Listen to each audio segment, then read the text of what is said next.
Nëse i bashkojmë të gjitha bojrat e piktorit bashkë dhe i përzi, formohet ngjyra kafe në të errët. Dhe nëse bashkojmë të gjitha ngjyrat e dritës bashkë, formohet e bardha. Domethënë formohet maksimumi i rrezatimit, i ndriçimit.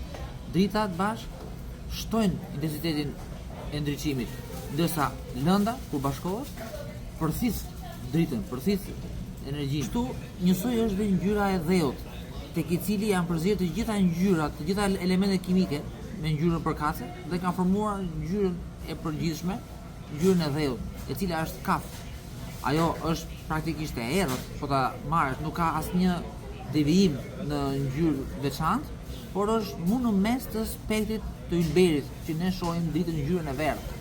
Domethënë e verdha në spektrin e ylberit është mu në mes, aty ku syri është më i ndjeshëm nga të gjitha ngjyrat.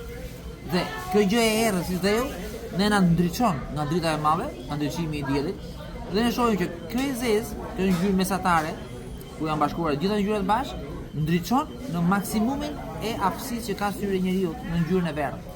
Po jo të verdhë, po të verdhë e errët, ngjyrë kafe. Prandaj dheu ka ngjyrën kafe. Si shihet nuk është ngjyra ajo që vendos në rezultatin final, se njëherë del e bardhë, njëherë del e zezë, por është ke materiali, ke lënda ose ke energjia që bashkon, varet se çfarë bashkon.